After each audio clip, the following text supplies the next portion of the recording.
noches, bienvenidos a Ciudadano Libre. Gracias por acompañarnos en esta emisión aquí en TV Azteca Guate.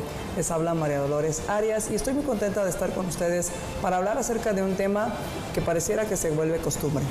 Y este tema es, primero fueron estados de sitio, o primero fue el estado de sitio, ahora estado de prevención. Medidas extraordinarias para enfrentar un problema que todos conocemos, la inseguridad. Pero surge una pregunta, tal vez un poco incómoda, sobre todo para los políticos. Si el Estado estuviera cumpliendo bien su función de proteger a los ciudadanos, ¿serían necesarias estas medidas excepcionales? ¿Estamos viendo una política efectiva de seguridad? ¿O simplemente lo que estamos viendo es un intento de mostrar un control de un problema que ahí está y que tal vez ni lo han controlado? Estado de prevención prolongado, seguridad real o maquillaje político. Esta noche lo vamos a discutir con nuestro invitado Francisco Quesada, analista del CIEN. Muy buenas noches. Buenas noches, María Dolores, qué gusto verte y gracias por la invitación. Gracias a ti. Y esta noche, como lo vamos a discutir, surge la pregunta, si la función más importante, la básica del gobierno es proteger la vida, es proteger la libertad, es proteger la propiedad de los ciudadanos, ¿por qué llegamos al punto de necesitar medidas extraordinarias para que lo hagan? Sí, los estados de excepción hay que tener mucho cuidado con ellos, porque cuando leemos la Ley de Orden Público y la misma Constitución, son excepcionalmente delicados, porque lo que están haciendo es restringiendo garantías individuales, y de las garantías individuales podríamos decir de las más delicadas, de la parte dogmática de la Constitución. Y la lógica de todo eso es que son temas donde hay que empatar la amenaza con el hecho de que al suspender estas garantías ciudadanas sirva para que se recupere la estabilidad del Estado. Pero tiene que haber, digamos, una justificación lógica. Por ejemplo, si yo voy a suspender la emisión del pensamiento, ¿por qué me va a servir para recuperar la gobernabilidad? ¿Por qué me va a servir la libre locomoción restringida? ¿En qué me va a servir? O sea, que tiene que haber no solo un estado de urgencia, sino que lo que yo voy a limitar tiene que tener coherencia para que va a ser suspendido temporalmente, con la idea de que para que no se pierda para siempre. Entonces tiene que haber esa coherencia. No es simple y sencillamente restringo las garantías individuales porque voy a probar estar en este estado de excepción que muchas veces se usa como publicidad, muchas veces se usa como un mercadeo, y muchas veces sí, cuando se usa tema de adquisiciones, a veces sí se usa perversamente para adquirir bienes y servicios fuera del tema de licitaciones y contrataciones. Claro, y mira, a mí me preocupa algo, Francisco, y es que hemos estado tan acostumbrados a los estados de excepción que cada vez que hay una lluvia, cada vez que viene un torrencial, cada vez que viene una tormenta eléctrica, eléctrica o un temporal, o la temporada de lluvias, decimos, bueno, ahí va a venir un estado de calamidad, un estado de prevención, un estado de excepción, un estado excepcional, y nos acostumbramos tanto que no nos damos cuenta que es como decir, hoy le van a subir al agua donde estamos metidos todos y vamos a hervir un poquito y ya nos vamos a acostumbrar, y luego le baja. ¿Y cuál es el riesgo que incurrimos al acostumbrarnos a que hayan estados de excepción tan cotidianamente como que fuera cualquier cosa?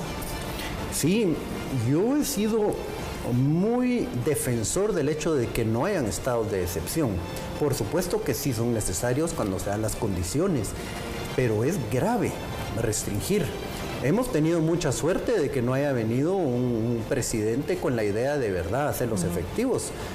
Por ejemplo, un presidente que diga, lo detengo a usted en la esquina y me lo voy a llevar a la policía y lo voy a interrogar y lo voy a tener detenido durante 30 días y no va a saber nadie de él. Y que no puede pasar, y que no hay forma que tú digas hubo un abuso porque está dentro de las potestades que tiene temporalmente la autoridad. Sí, o van a tomar el tema de la libre emisión del pensamiento y van a restringir la prensa, van a a la gente sacarla de su casa y la van a trasladar a otro lado. En fin, el literal de la ley es muy extraordinario. Lo que pasa es que nos hemos acostumbrado a que no lo utilizan ampliamente, pero están facultados. Entonces, es el tema de que hay que decir, bueno, ¿por qué voy a restringir esto? ¿En qué me sirve para recuperar la gobernabilidad? Entonces, teníamos, por ejemplo, en el estado de sitio que se decretó anteriormente, venían con el tema de que iban a restringir la portación de arma de fuego. Bueno, ¿qué trae eso de bueno? ¿En qué los ayuda?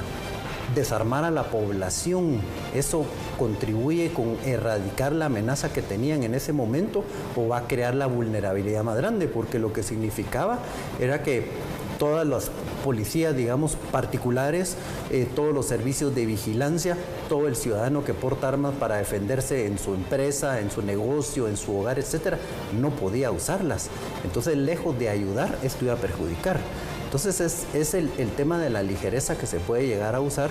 Como digo, lo usan muchas veces para impactar, pero no saben lo que están haciendo. Por eso hay que cuestionarlo mucho. Lamentablemente los periodos son muy cortos, 30 días o 15 como los de prevención, como para ir a la Corte de Constitucionalidad y que la Corte reflexione sobre si hubo proporcionalidad. Pero por eso no se hace, como digo, por el tema tan corto de tiempo, la Corte no le da tiempo a responder. Claro, porque si pensamos en el estado de sitio que se decretó anteriormente, era en todo el país y los problemas fueron muy puntuales que dieron origen a esto. Y eran problemas que por otro lado eran prevenibles, previsibles, que podía actuarse para contener este riesgo de otra forma y no llegar a lo que se llegó al ataque de estos pandilleros, de estos mareros al cuerpo policial. Y lo mismo pasa cuando decretan estados de calamidad, cuando sabemos que va a haber una temporada de lluvia, cuando sabemos que hay lugares vulnerables, cuando sabemos que existen mecanismos que puedan ayudarnos a estar más preparados para estas situaciones. Y esto se sigue dando. En ese punto, pues vimos conferencias de prensa donde hablan de los grandes logros, donde hablan de una reducción del crimen, donde hablan que han capturado a miles de personas. Y a mí en lo personal, Francisco, lo primero que me pregunto es, ¿y dónde metieron a toda esta gente capturada? Porque si hay algo que también sabemos es que las cárceles están hay sobrepoblación, hacinamiento. ¿Qué piensas? ¿Han sido efectivos estos estados de prevención para ver el tema puntual de inseguridad? Digamos, separaría, si las medidas que utilizaron fueron efectivas, lo separaría de si fue necesario decretar el estado. Okay.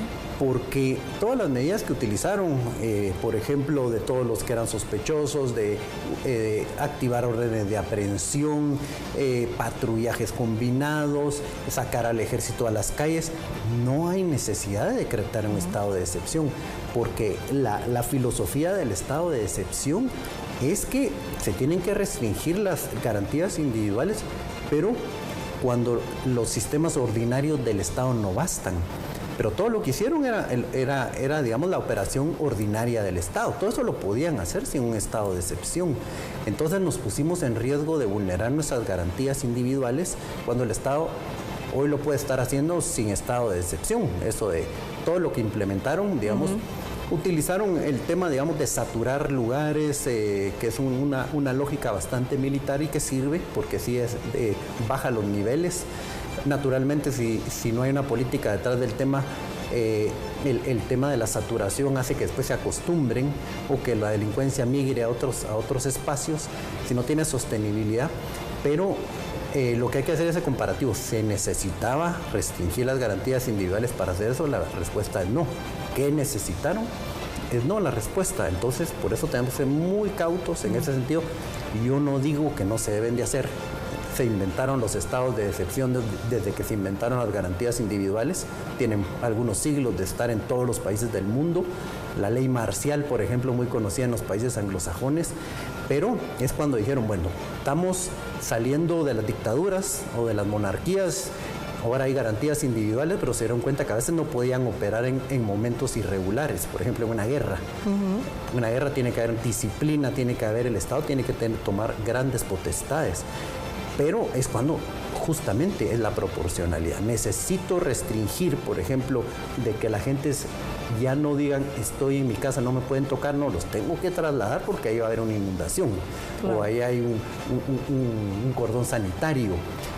Pero es cuando tiene la coherencia, la lógica y la proporción.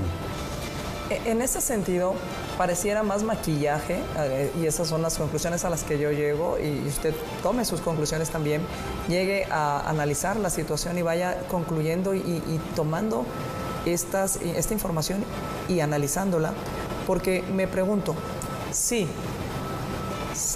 hacer patrullajes conjuntos, poner policías, más policías en ciertas áreas, desmantelar las cámaras que conocimos que desmantelaron en un área creo que era la zona 7. No era necesario tener un estado de prevención, o sea, un estado de sitio, y menos un estado de prevención. La pregunta es, entonces, ¿era más show político, show mediático? Salgo, hago cadena nacional, digo que ahora sí voy a hacer algo, que voy a ser contundente, lo ve la población y dice, oh, sí está trabajando el presidente, versus aquel anuncios. Sí, efectivamente, si vemos todo lo que hicieron, que fue positivo porque sí impactó, digamos, tenemos 2 meses consecutivos de que bajaron los homicidios en Guatemala, porque ya empezó a haber presencia del Estado nuevamente, recuperar territorios, porque a pesar de que estaba focalizada la violencia en áreas urbanas, Ciudad de Guatemala, Escuintla, no hacían nada. Estaba proliferando, estaban tomando más áreas, tenían esas cámaras que no las vieron ahora, ya tenían mucho tiempo de estar operando ahí en zona 18 de ese tipo de cámaras, entonces, pero se podía ordinariamente hacerlo. Entonces, al final, es una tentación de los gobiernos utilizarlo como una medida de impacto, digamos. Una medida, estamos en estado de excepción, vamos a usar medidas, entonces es para desmotivar un poco la delincuencia, pero sí soy radical en el sentido de decir, no se puede jugar con las garantías individuales así, porque el día de que un presidente de verdad tenga toda la gana de censurar la prensa, tenga toda la gana de detener a sus enemigos, tenga toda la gana de despistolizar a sus enemigos, en fin, es amplísima esas posibilidades que se tienen, muy delicadas. Entonces creo que no hay que jugar con eso. O sea que el show, lo mediático que es, está bien, háganlo, atemoricen a los delincuentes, pero no utilicen esta herramienta, como digo, que puede de verdad volverse un tema común, restringir garantías individuales. Ahora, en ese sentido, que y que me parece muy interesante tomar en cuenta si este show y que es necesario tomar, o sea, que pueden hacer las acciones sin tanta laraca o hacerlo sin necesidad de un estado de excepción es muy importante. Y en ese punto me gustaría pensar que entonces ahorita lo que hemos tenido, por así decirlo, es presidentes benevolentes, si quieres llamarlo así, que no han ejecutado todas las capacidades que les da un estado de excepción. Pero podría llegar un Hugo Chávez, me estoy inventando, que diga, bueno, ahora sí, el que hable mal del gobierno ataca a la sostenibilidad del gobierno porque estamos atacando la inseguridad y ellos nos socavan. Y entonces los vamos a detener. O sea, al final lo que hemos tenido, por lo que voy entendiendo, Francisco, es gobiernos que no han implementado todo lo que les permite el estado de excepción y por eso es muy delicado. Entonces mi pregunta va, ¿tenemos suficientes salvaguardas para detener esta situación? O sea, tengo entendido que dependiendo del estado de excepción que se decrete, tiene que el Congreso ratificarlo dependiendo del tipo. Pero, ¿qué pasa si el presidente se excede dentro de ese estado? ¿Hay forma de protegernos o sálvese el que pueda? Sí, el primer filtro es el tema de pesos y contrapesos. Como bien lo decías, el Congreso de la República lo puede aprobar, improbar o modificar. O sea que si existe el contrapeso del Congreso, cuando hay veces que no lo hay, eso es muy útil. Como sucedió en el tema de la restricción de la aportación de armas, que el Congreso les dijo, eso no es necesario. es importante, pero lo que pasa es que son 30 días, como digo, acudir a la Corte de Constitucionalidad con un amparo. La Corte va a resolver, pero después de que ya terminó el estado de excepción.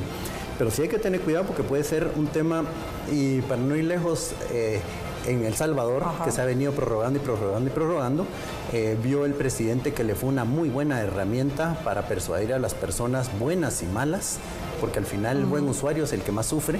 El delincuente va a tratar de seguir delinquiendo. Si tiene miedo en ese momento, aumenta su riesgo, espera su mejor momento, pero el ciudadano de a pie es el que sufre esas consecuencias de ser detenido, presionado y todo esto. Entonces sí hemos tenido esa fortaleza de que no han abusado, pero recordémonos, por ejemplo, en la época de COVID, que el presidente tenía amplios poderes en el sentido de decir, hoy cerramos todo. ¿Y cuál es la información que tengo para cerrar todo? El daño y el impacto que hacía cerrar todo estaba en manos de un sí o no del presidente. O sea que tienen muchísimos poderes para utilizar esta herramienta. Entonces es mejor mantenerla, como digo, solo cuando es estrictamente necesaria. ¿Qué podemos hacer nosotros y a qué le debemos poner atención? Sí, hagamos siempre el ejercicio de cuando haya un estado de excepción, digamos, ahorita estamos en el de prevención, de leer qué es lo que restringen. Cuando se publica, vamos a ver qué es lo que restringen. En este caso, en este estado de prevención, que es el más leve de todos, es el más leve en el sentido de que lo que restringe es mínimo, en el plazo que es por 15 días, no va al Congreso de la República. O sea que pueden ir de 15 en 15, digamos. Pero lo que está estableciéndose es, mire, podría llegar a disolver una reunión. Podría llegar a militarizar ciertos servicios públicos. Podría militarizar servicios públicos que presta un ente privado. Podría restringir el derecho de huelga del empleado público. Esos son los temas que puede llegarse a restringir. Entonces es lo más leve, pero hay que estar muy claros de qué podría llegarse a restringir. Podría sonar algunas cosas, pero pueden estar en el literal del decreto, puede decir otro tipo de temas. Entonces tenemos que ser muy vigilantes. El Congreso de la República a veces presiona a los presidentes para que decrete los estados de excepción y es un tema, de verdad, lo peor que nos puede pasar es que nos acostumbremos. Claro. En este sentido, pues vamos a hacer una pausa porque ¿cómo no acostumbrarnos? ¿Cómo no acostumbrarnos? Poner atención, estado de prevención prolongado. ¿Es una seguridad real o es un maquillaje político? De eso vamos a conversar cuando regresemos.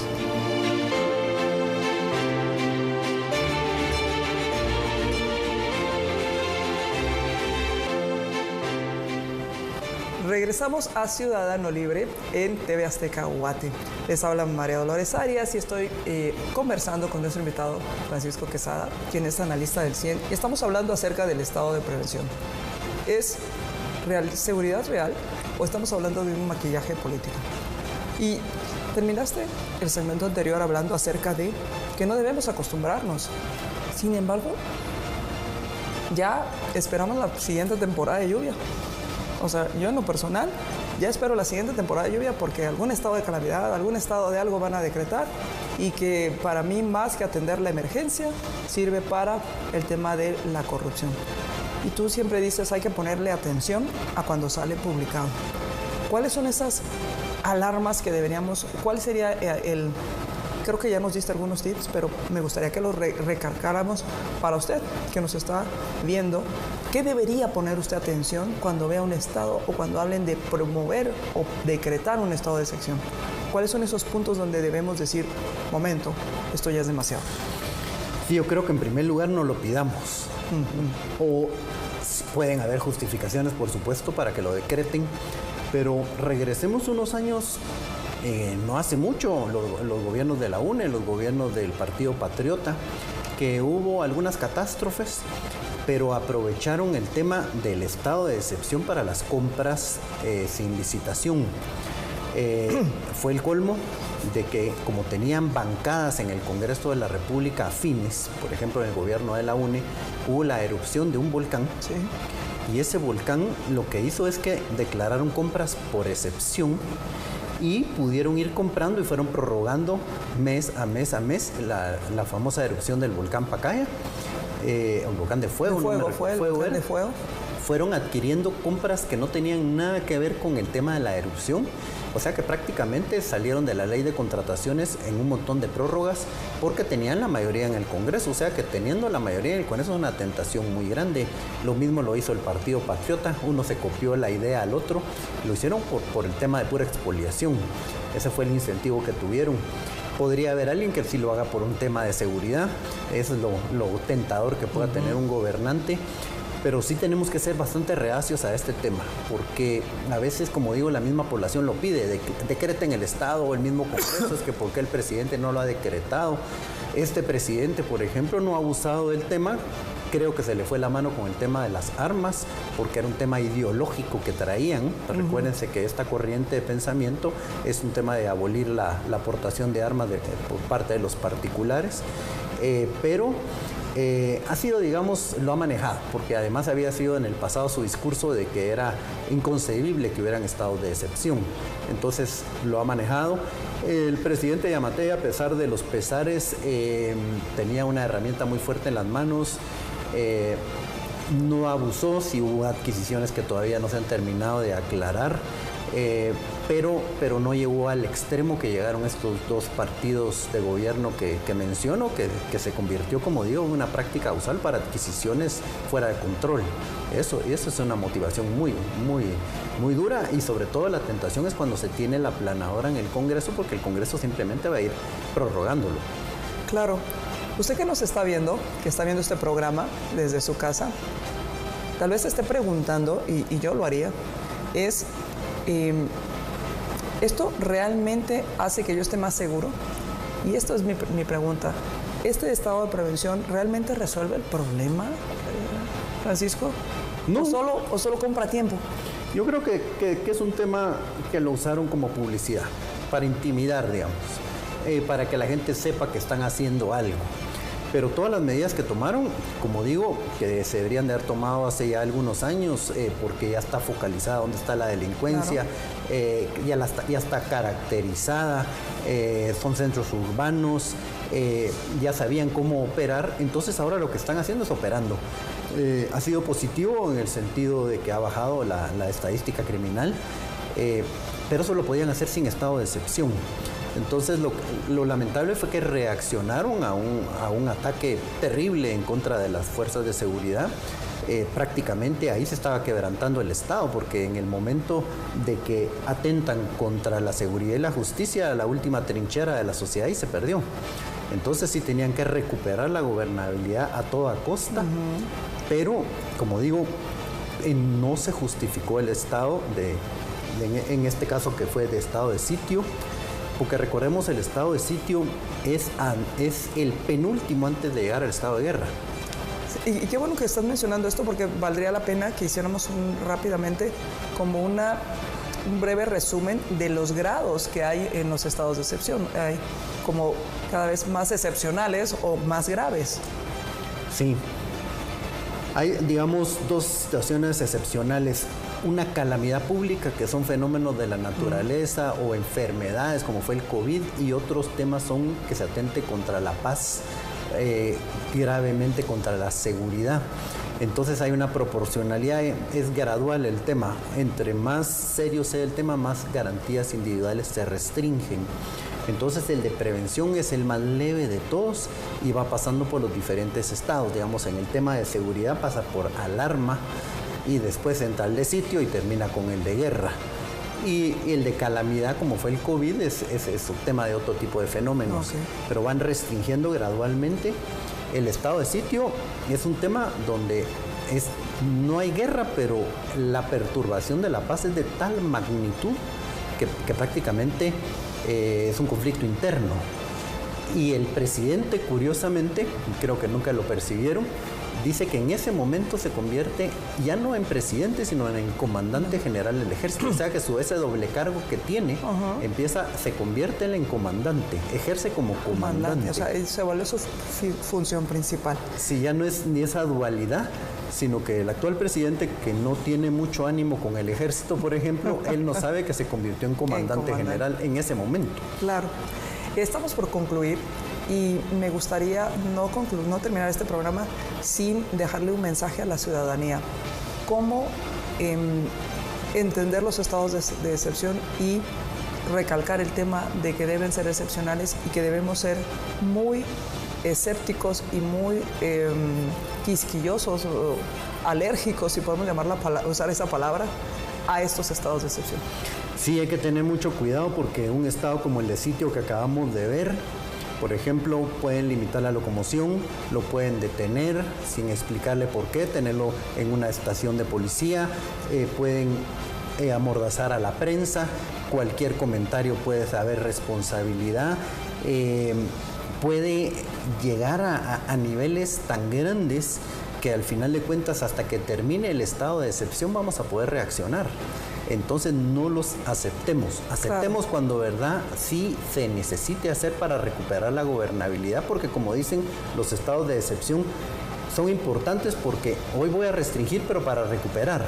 Pero si voy a restringir para no recuperar, ese es el problema. Así es. Y bueno, los estados de excepción restringen nuestra libertad y usted es un ciudadano libre. Y como ciudadano libre vale la pena hacer estas reflexiones y poner atención para no perder la libertad. Que tengan una excelente noche. Gracias por habernos acompañado y no nos acostumbremos a este maquillaje y exijamos una real seguridad.